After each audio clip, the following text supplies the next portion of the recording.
he does affects Ukraine, affects Israel and Palestine, affects Europe, affects absolutely everybody. So we've been focusing on that and unfortunately neglecting some of our Ukrainian friends. Today we've decided to talk about a topic that hasn't been talked about in a while and is one of the most important ones you can talk about. But the reason it's so hard is because it concerns really the suffering of families and of their children.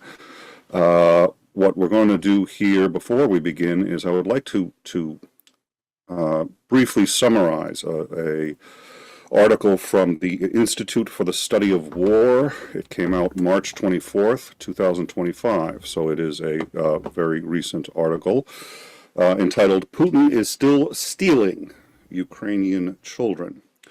Russian President Vladimir Putin invaded Ukraine over 3 years ago with the intent, among other things, of stealing children. Putin launched his imperial conquest first and foremost to dominate the Ukrainian people. He recognized that to deprive Ukraine of its children would be to deprive it of a multi-generational potential. When troops rolled across the border into Ukraine on the night of February 24th, 2022, the groundwork for the massive deportation of Ukrainian children was already in place. Ukrainian human rights activists uncovered Kremlin documents dated February 18th, 2022, which laid out plans to remove Ukrainian children from orphanages in occupied Luhansk and Donetsk oblasts and bring them to Russia under the guise of, quote, humanitarian evacuations, which we all remember, I think. These documents revealed that Russia's plan to target vulnerable Ukrainian children, especially those without parental care, and planned so before the full-scale invasion had even begun. In the subsequent 3 years, Russia has embarked on a Kremlin-directed, deeply institutionalized project to abduct Ukrainian children and forcibly turn them into the next generation of Russians.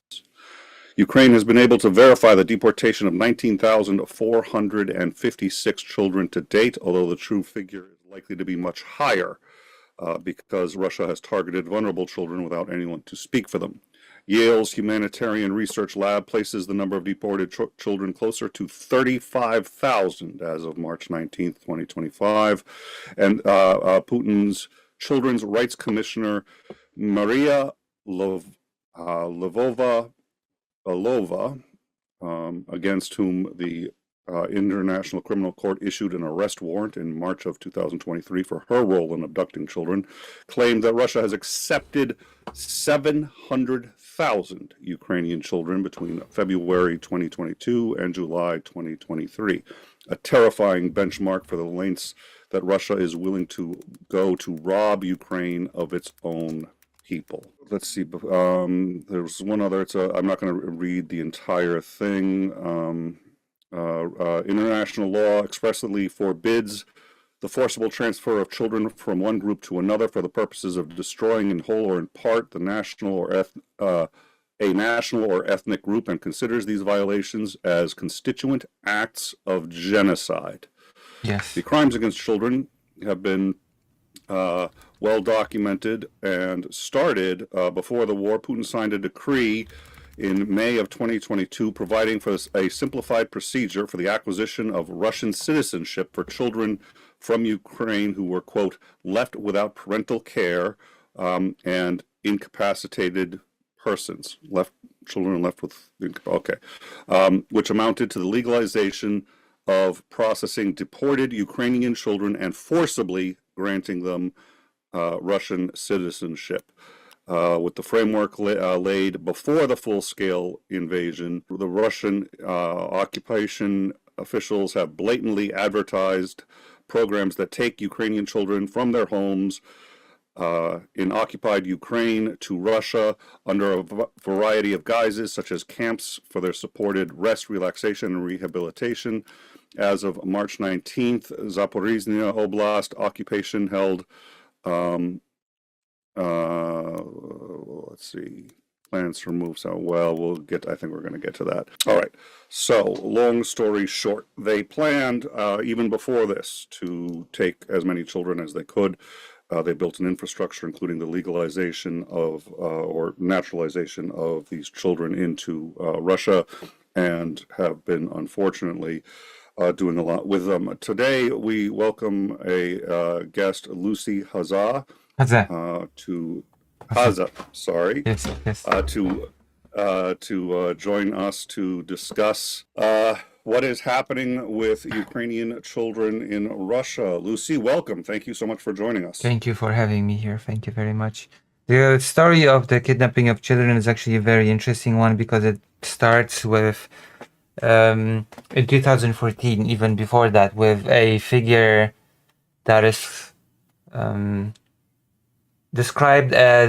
was described as the Russian Mother Teresa, a lady that has been working it. She received international fame for her supporting the homeless, supporting the downtrodden of Russia. She became an official member of the Russian government, and she was responsible for laying down the groundwork, the infrastructural groundwork that enabled Russia to, in an effective way, kidnap children from Ukrainian territories.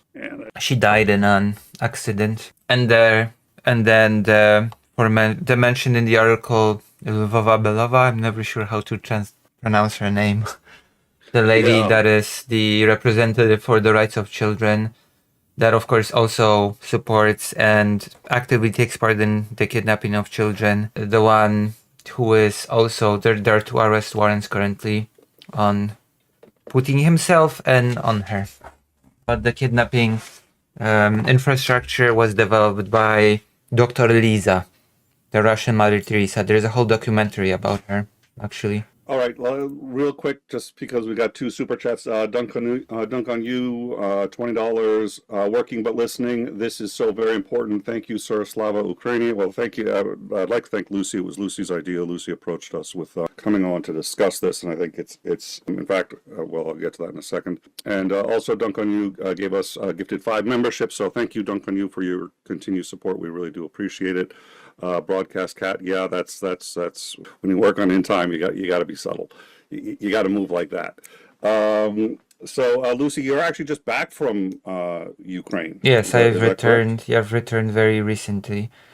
Just a few days ago. Yes, just last week I was still in Ukraine doing various type of interviews mainly with 2 organizations: Save Ukraine, which focuses on rescuing children, on the children that are in Russia or in occupied territories. They contact the organization and they organize rescue. The intricacies of the rescue operations themselves, of course, are secret, because if they spoke about it with journalists or anyone else, it could potentially compromise future rescue operations. But other than that, we know, like, certain parts of the operations are known, but a lot of them are kept secret. They actually do more than that. They rescue the children, and then after they rescue the children, they give them temporary housing. They have special accommodations for that.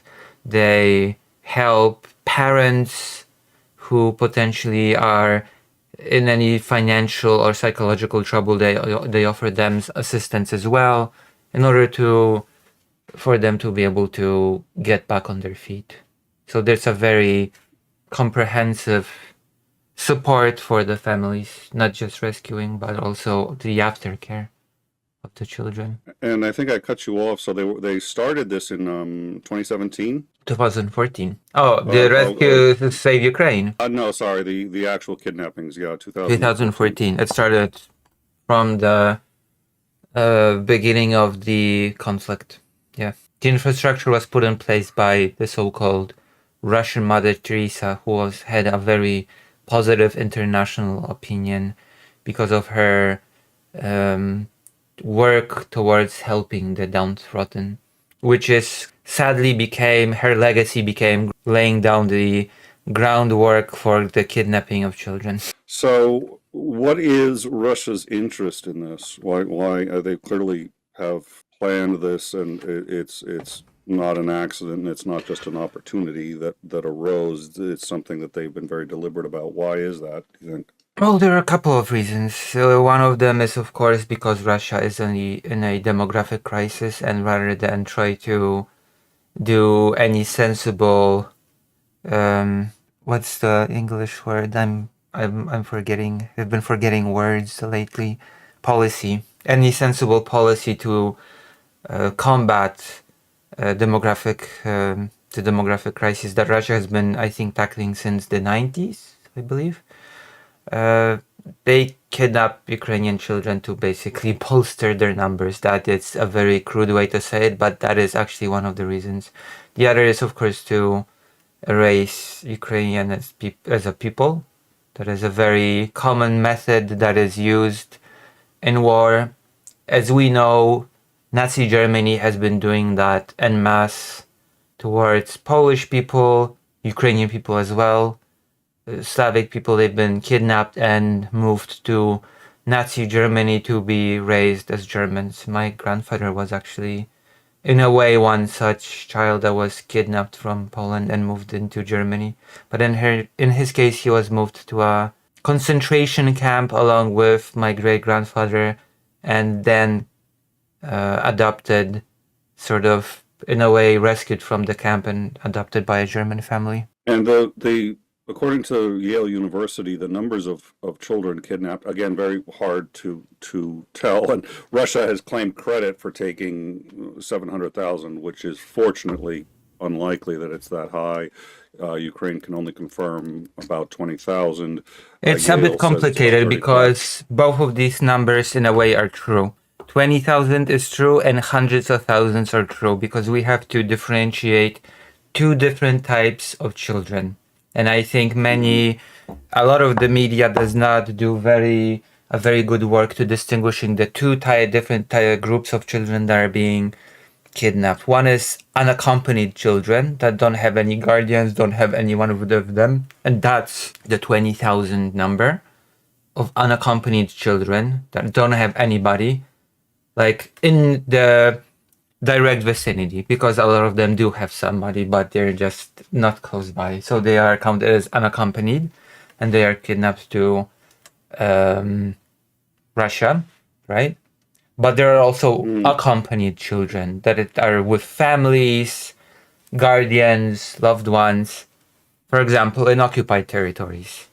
And they are forcefully, by coercion, moved by Russia into Russia by the hundreds of thousands. So you have to sort of differentiate between these two different groups. Of the unaccompanied, and the unaccompanied children are the children that are, sorry to interrupt, those are the children that are basically considered to be to meet the criteria of genocide under the UN Convention of Prevention and Punishment of Genocide. And those numbers, according to Yale now, equal the number that was taken by Nazi Germany in the Nazification of Poland.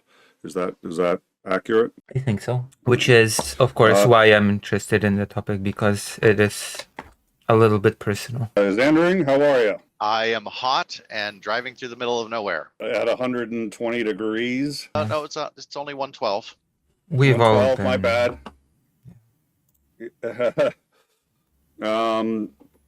Did you have any questions, or did you want to sit and listen for a little bit? I don't know how long you had been here, or if there's anything you wanted to ask about. Not yet. I just finally got enough service to actually connect. I've been trying for 15 minutes and it's not been working well. All right, it's no worries.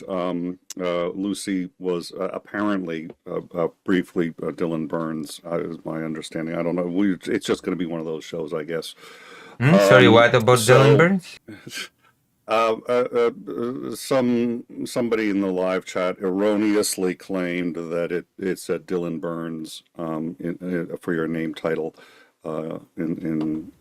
instead of Lucy. So I had a name title of Dylan Burns. No professional show would ever make that mistake. So I don't know that was the rumor Somebody started it in the live chat. I don't know why, obviously, to make me look foolish.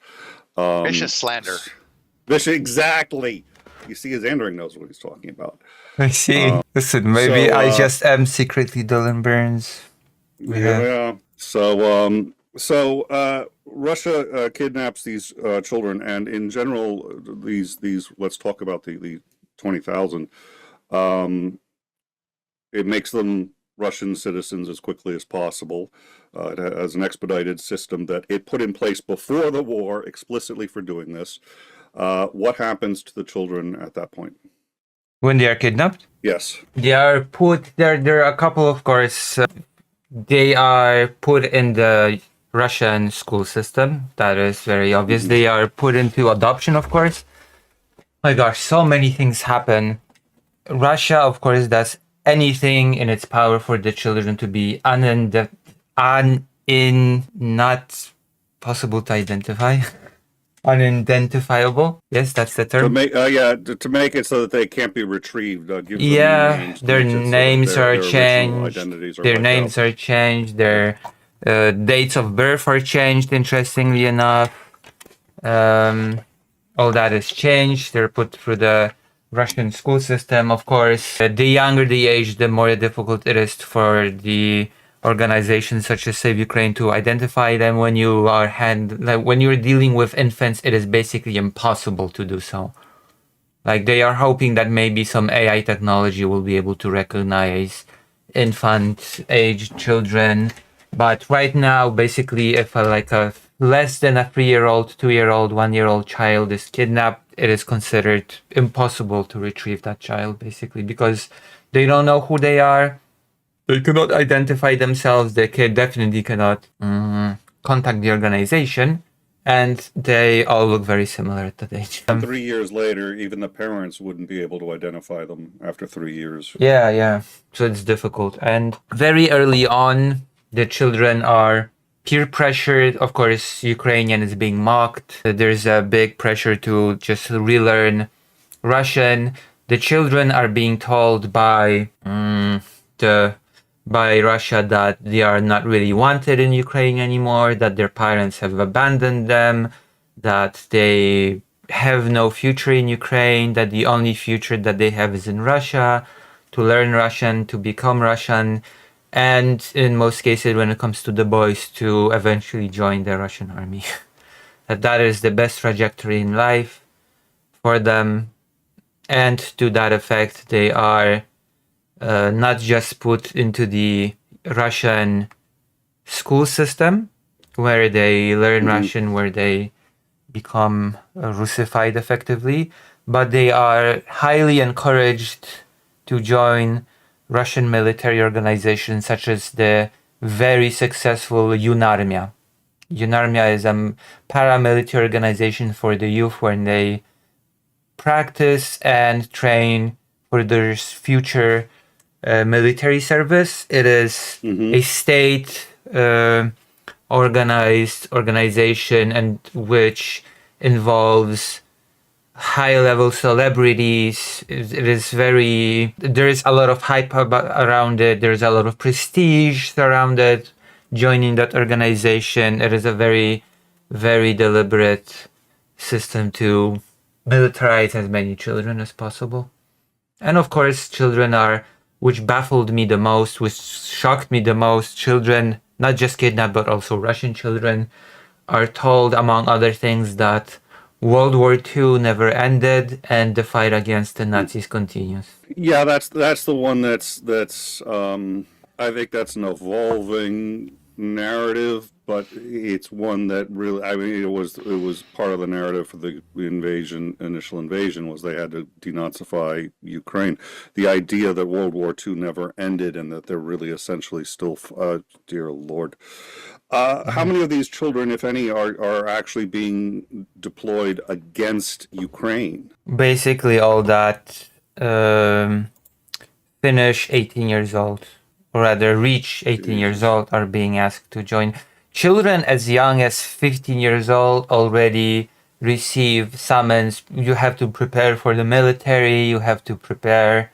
That is what I've been told by the Save Ukraine organizations, that children as young as 15 already start receiving gentle nudges by the Russian government that it is time to prepare mentally for joining the military. And of course, there are soldiers visiting the school that talk about very very how lucrative a career being a soldier is, how actually death in the service of the country is not as scary or bad as it might seem, stuff like that. Well, somebody needs to keep Steven Seagal employed, I guess. Dear Lord. In your interviews, what are some of the more shocking things that you've learned? You've already said that, learning that they think that World War II is still going on. What else have you learned in your interviews? And things like, when it comes to the kidnapped children, things like a girl being, because in some cases these children have relatives in Ukraine and they've been taken to Russia with a living relative, and the relative, for example, died in Russia, and the children are alone, and the Ukrainian relative is trying to retrieve the child to take care of it, and they're not allowed. And for example, one girl was told that there is absolutely nothing in Ukraine. There's only rubble. Ukraine is a big wasteland. There's no electricity. There's nothing. And finally, when she was able to go to Ukraine, she genuinely looked around surprised and said, but I thought there was nothing here. I thought I've been made to believe that there's nothing here. Another shocking thing is when there are children living in Russia and occupied territories with their parents.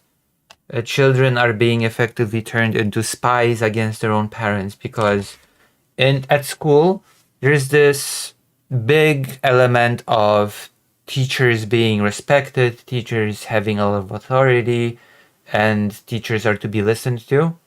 And when a child hears at home that Ukraine is a real place that exists, and then they go to school and hear Ukraine is not a place and Ukraine is not a real separate entity, there's no such thing as Ukraine, they go home and tell their parents things like, my teacher told me there's no such thing as Ukraine.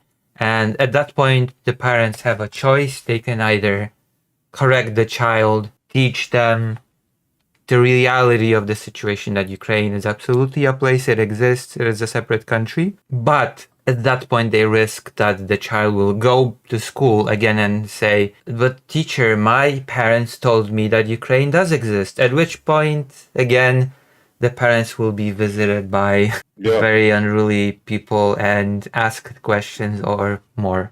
And the alternative is for the parents to basically be quiet about it, and this erodes the trust between children and their parents. So that is one shocking thing. I know you know this, and I do want to hear more, but I want to interrupt here because this is a topic that I care about quite deeply for a number of reasons, which is the book 1984.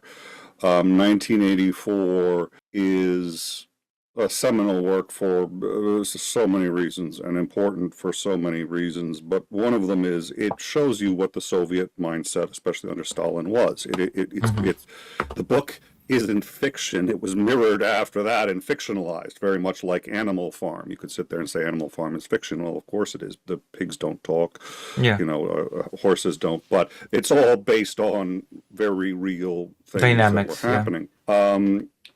In 1984, the situation you described is actually one of the most terrifying situations in the book, which is the parents that Winston's going by an apartment, and the parents are terrified of the children. It reminds me of that Twilight Zone episode where this girl has unlimited God powers, and her parents, her brother, everybody's terrified of her because every little tantrum, and she could just wipe somebody from existence. And the kids who are not, their brains are not developed, their children have enormous power, disproportionate power in the home, and the reason is all they have to do is report you to the secret police, and they could do it just because they're interested in rising politically themselves. They could do it because they're angry with you. They could do it for any reason. But if Or they they could report just you, know it, unknowingly by being curious as to yep, why what they hear from their parents differs from what they hear from their teachers. yep. So you were describing that, and it's one of the most terrifying scenes in the book, where the family unit is absolutely destroyed because the teachers, if the teachers find out that you are not engaged in orthodox thinking, they can Yeah. turn you in, and it's yeah. Anyways, I never missed the opportunity to draw a parallel to 1984. Anyways, so you were saying things that you had learned that were So that's surprising. That was one of them. one of the also shocking things was during my first interview with Save Ukraine, I heard some really shocking, I guess, and disturbing stories of the children themselves. One such story was a child, a very young boy, who was living with his father in Russia, and I'm not sure. I think it was closer to the actual front lines because the occupied territories, actually. Because the child's father would be taken to the basement. That's the euphemism, and beaten regularly, and he would return home to the boy all bruised up and beaten. And in order to go uh, anywhere, the boy would have to actually go. This was described to me pretty vividly. To go outside, and the boy would have to basically go around dead bodies of soldiers to go anywhere where he was outside. And Jesus. for a very little child, that sort of thing is, you can imagine, quite traumatic. When the child was rescued, brought to Ukraine, he would not speak. He would wet himself for about 2 months, and only through very meticulous therapy he would be able to get out of that state. So that's one of the most shocking stories that I've heard. Right. Johnny Negregard, 22 Norwegian kroner. Hello, time travelers. Slava Ukrainian, Heroyam Slava. Spasibo Bolshoya. Thank you so much for the super chat and your continued support, Johnny. We really do appreciate it. Russia has been ordered to return all the children. As you pointed out, there's actually really no way to do that. They could certainly return a number of them, that they appear to have made no significant effort. They have returned some. There's been a very infamous exchange between the Ukrainian and Russian side during one of the peace negotiations.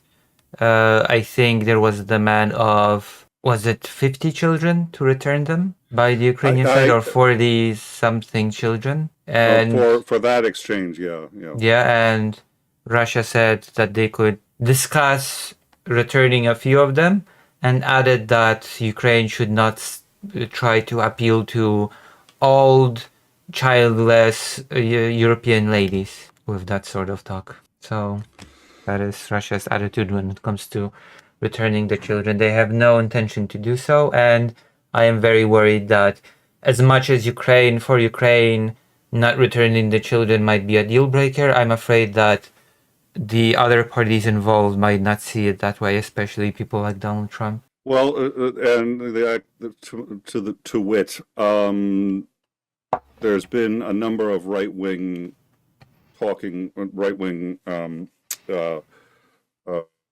media outlets that have said, well, Russia has returned most of the children. In fact, No. Russia has returned about 1,000 total, just over 1,000. I think it's 1,200 total, which represents at a minimum about 5% of what they've taken. At a minimum, at the just sort Yes. of best estimates, it's less than 5% of what they've taken that have been returned.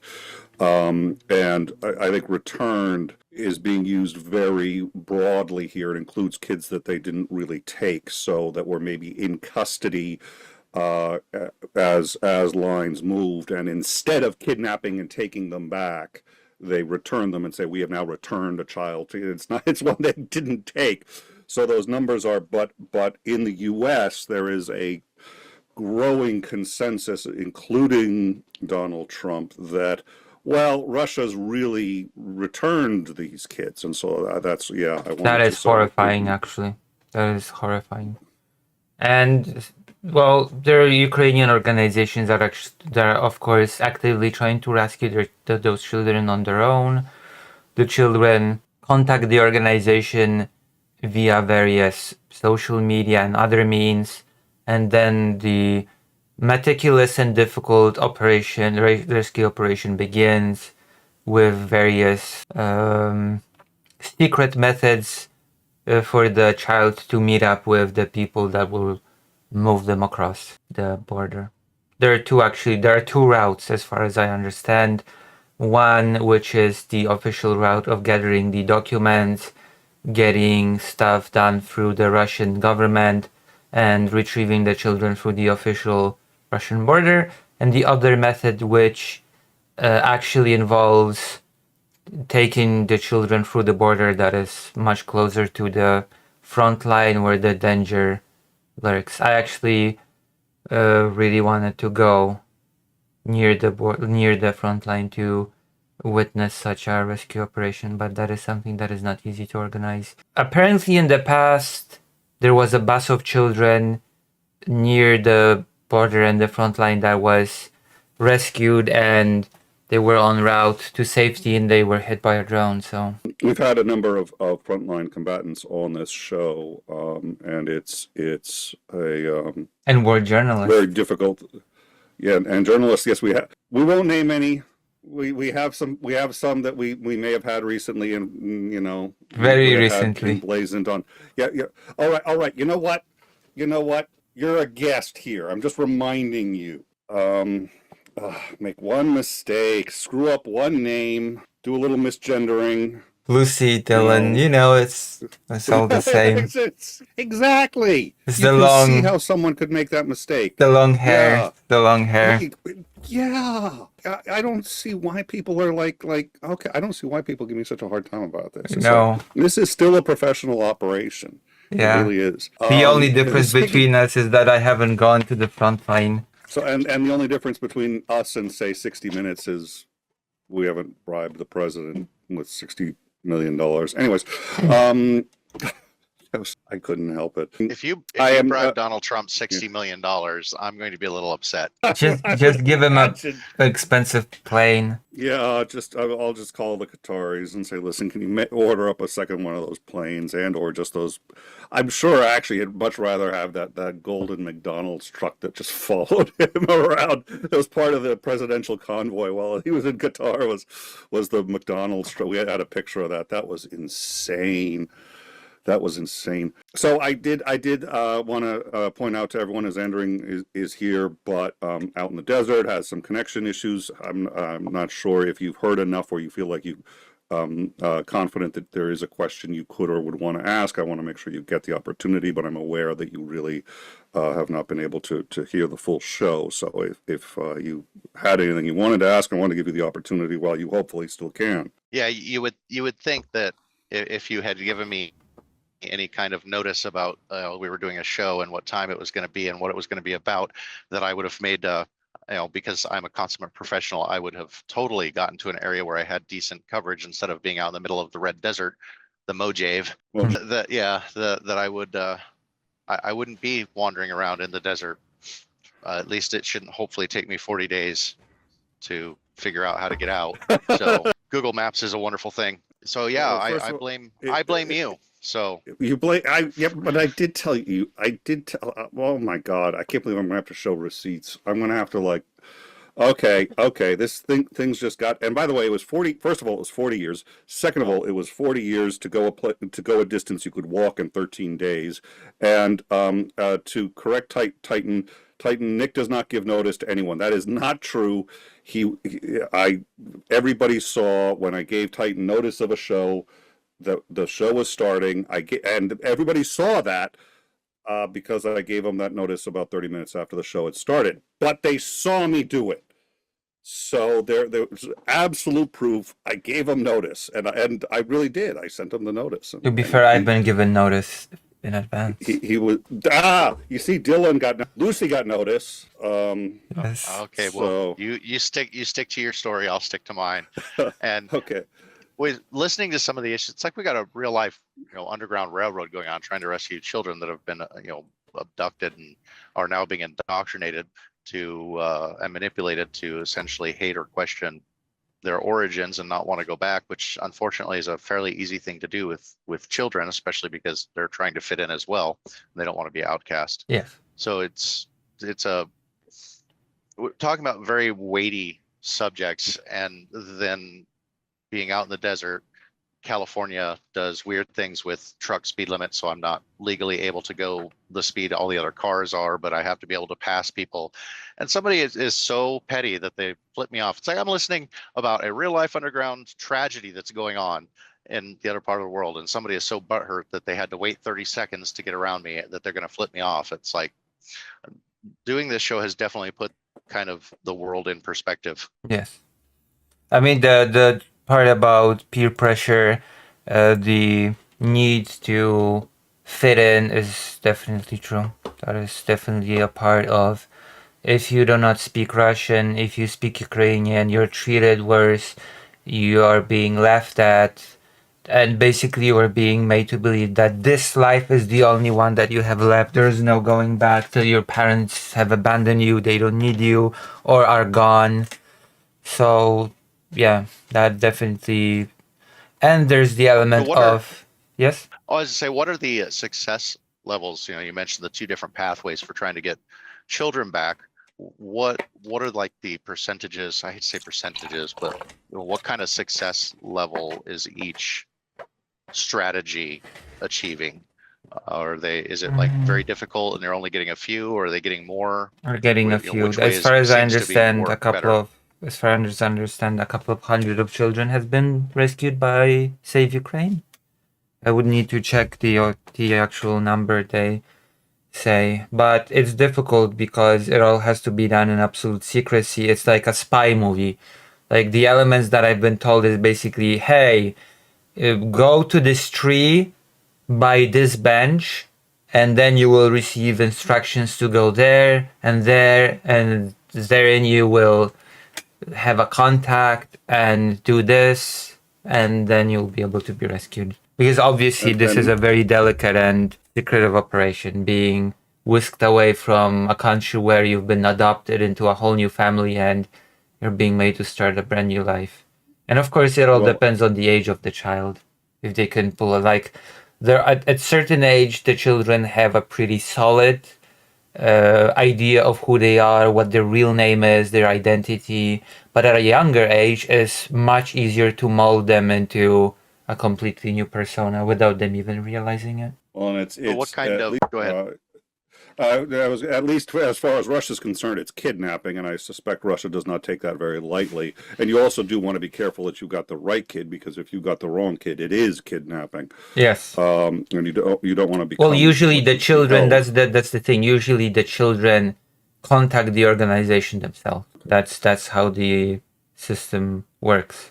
They are, hey, I'm here. I would imagine there's Yeah. I would imagine there's also trying to do more clandestine means to try and get children back is also a way for propaganda to be put in to discredit those kinds of efforts as well. It's like, oh, look at all the underhanded things they're literally trying to kidnap our children. So I imagine that makes things a little bit more difficult as well from the propaganda side. Yeah. How much what kind of support structures are in place for the parents in Ukraine that are trying to get their children back? Is there a lot of group support for the parents in Ukraine, or is it getting a little overshadowed possibly by frontline activity with just the war in general? The organization I've mentioned, Save Ukraine, they actually, because there are situations that enters a whole different subject that I have not even touched yet on this show. That subject of the foster care system in Ukraine that Save Ukraine, the organization, for example, hates with a passion. It is said that because of the inaction and indecisiveness of the headmasters of said orphanages. The children have not been sent out deeper into Ukraine, and therefore Russia was able to easier kidnap them because they were waiting for instructions from the government instead of taking decisive action themselves. And Save Ukraine actually, from what I've talked to them, have said that they actually, one of their stated goals is to dismantle the Ukrainian foster care children and to make sure that all the children just get a family without being stuck in that system. And to sort of get into it more, the support system is actually quite robust, at least when it comes to Save Ukraine, because there are children that have found themselves in the foster system not because they are children, but for example because their parents have had a very difficult financial situations. They could not take care of them, or the parents had problems with alcohol, problems with psychological problems. And Save Ukraine actually takes those prior situations and upon rescuing the children offer the parents themselves psychological help or help in finding a job, helping finding housing. The families are actually offered temporary housing.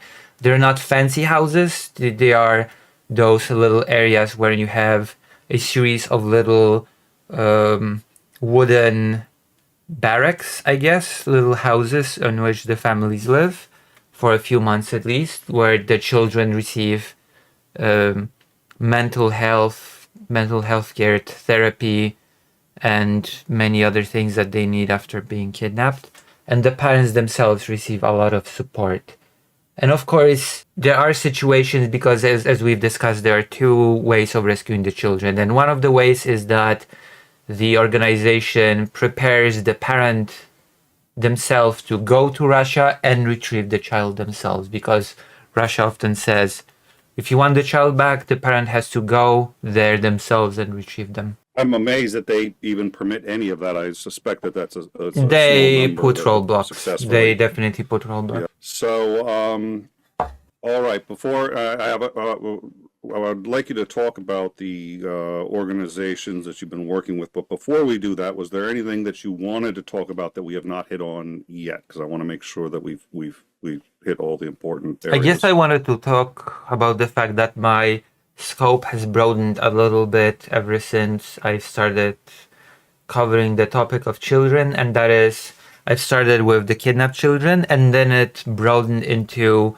Ukrainian children just affected by this war in general, like how they cope with the war. There's the second organization that I have started working with. It is called the Voices of Children, and they just offer free psychological help to children whose families just cannot afford to grant them such help, and that has been pretty enlightening as well. When I went to Kharkiv, we went to a village near Kharkiv where the Voices of Children organizes group sessions for children that have been affected by war, so that they can get away from it for a bit and find a safe place to play, have therapy one-on-one if needed. That I've had quite a few interesting conversations with parents and children who underwent a lot of trauma due to losing friends, experiencing bombing in very close proximity, and then doing therapy work to overcome that. And we've got Blonde Bombsheller gifted 10 in-time memberships. Blonde Bombsheller, also another supporter of the channel. Thank you very much, Blonde Bombsheller, for those memberships. We really do appreciate it, and it does help a lot. So thank you for that. No message? I had it was just it was gifted 10 memberships.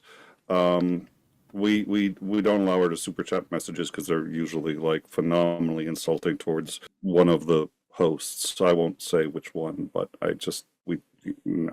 don't know why. There's just like, some hosts seem to draw more fire than others. So, with that, please do send me a list of the organizations that you've got, and I will put it in the description that you work with, and I will put Okay, I'll that do it after the. information. Is that okay if I do it after the show? Yeah, no, yeah. It doesn't have to be done right now. I've primarily As soon as worked we're done. with two, but I might be start working with another.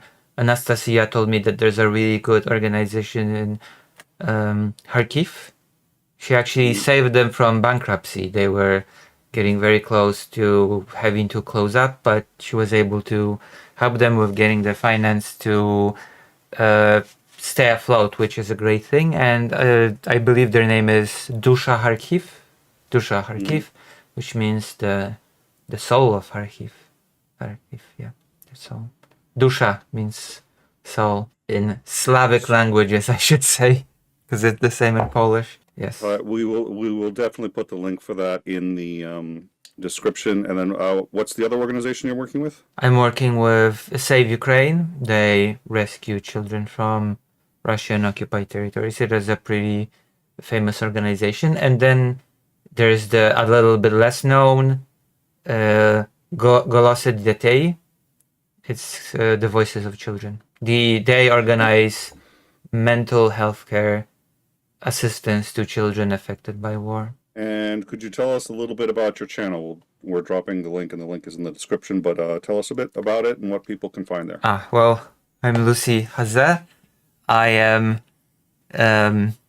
even though I am technically speaking a micro streamer, I'm still the biggest Polish trans Jewish content creator, political content creator. I discuss the news. I usually discuss the war, some Polish politics, like I've discussed the Polish presidential election recently, which will have its own ramifications. It will have its own it's all messy and complicated.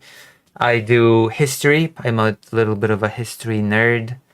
I especially like to focus on the Polish-Lithuanian Commonwealth period, which is when the union between the Kingdom of Poland and the Great Duchy of Lithuania. Ukraine was also part of that in a also quite a complicated way. It's always all very complicated. And I also do gaming because streamers have to do gaming. And languages, much more rarely. And art. I also am a little bit of an artist. I draw. And you've been on before, and we've certainly appreciated your extensive history knowledge. I think we had you on with Commander, and you held your own with him, which is hard to do when it comes to military history. So kudos. Lucy, thank you very much for joining us and for explaining the situation to us. It's not covered as much as it should be, and again, Yes, it's not easy to talk about. And I'm very, very happy to have been invited. As the Burns family must, be propagated. I should have just kept my mouth shut about that one.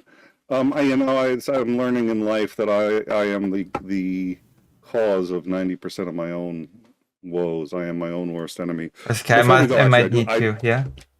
I might need to rebrand to Lucy Burns, I guess. Lucy Burns. I do want to ask you one question, because this was something we touched on briefly in the green room, and I mentioned at the beginning, which is how hard this can be.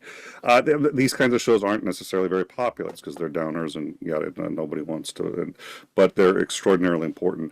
You've been interviewing these people. You've been talking to people who work in the recovery of children, and in a field where, because of what we've just talked about, and we've gone over it, the success rates are going to be low no matter what you do. Yeah, you're going to have some success. It's going to be difficult. Yeah. So how do you keep sane when you hear these stories? How do you keep yourself motivated and going forward when you get steeped in this 24/7? I guess I'm motivated because it reminds me of my family story, with my grandfather being kidnapped when he was a child, when he and my great grandfather were taken to a German camp, when my great grandfather died, and then my grandfather was taken to a German family. So it sort of resonates with me, the story of children being kidnapped, stripped of their identity, and I just think it's important. I'm trying to raise funds to go back there again, of course, and to touch upon some topics which will be a little bit more difficult to do. One of the more difficult stories I've heard about, again, from a psychologist, because I of course interview psychologists as well, was a girl that was walking in the territory that was occupied and just dragged into an alley by a bunch of soldiers, dragged and then sexually assaulted. And there are many, many stories like that, it's a topic that I think should be talked about, but it is not easy to discuss, to get to a place of discussing these things. So, because there's a lot of trauma involved. So I believe the most I will be able to do is to discuss the cases with the psychologist. All right. Well, I think it's extraordinarily important work. I'm glad you reached out to us about it. So, because you contacted me, and again, you've been on before, so it wasn't like a shock. It was nice to hear, and I'm glad that we could do the show. Thank you very much for joining us. Thank you. To everyone who has supported the stream, to everyone who has become a member, and to our patrons. You guys are what keep us going, and hopefully we can bring you more shows like this in the future. Yes. Thank you to Azandering, who made a concerted effort to be here. It's From the Red sometimes Desert. it's easy. Yeah, he's as you may recall, he's a trucker. If he happens to be in a city, he's all good. If he happens to be out in the Mojave, which he is sometimes, good luck. So, but definitely always important, I think, to have him here as well. Yeah. Our next scheduled show is Thursday. It will be Downtime. With Commander Lance McMillan. However, we're trying to get special guests with us. Hopefully we can get them. I've been chatting with them. They don't know if they're free yet. We're going to figure it out. We may move the time. We may move the time, Titan. Yes. It could be good to get more, and I'm gonna leave it vague as to what it means, but it could be good to have more Dylan on. So it's not Dylan. It would be great to have more Dylan on. No, all right. We get it. We need a new producer. But it could be good to have more actual Dylan on. Yes, it could. It would be. We got to get Dylan back on too. So, all right. So, thank you all for joining us, and we look forward to seeing you Thursday, 9 p.m. Eastern for Downtime, or any breaking news, which I wouldn't shock me if there wasn't breaking news like right now, and we'll be breaking live in 30 seconds. Yeah, we'll be shooting it's happened nukes before. Yeah, oh God. Yeah, submarines. Oh my God, when will it end?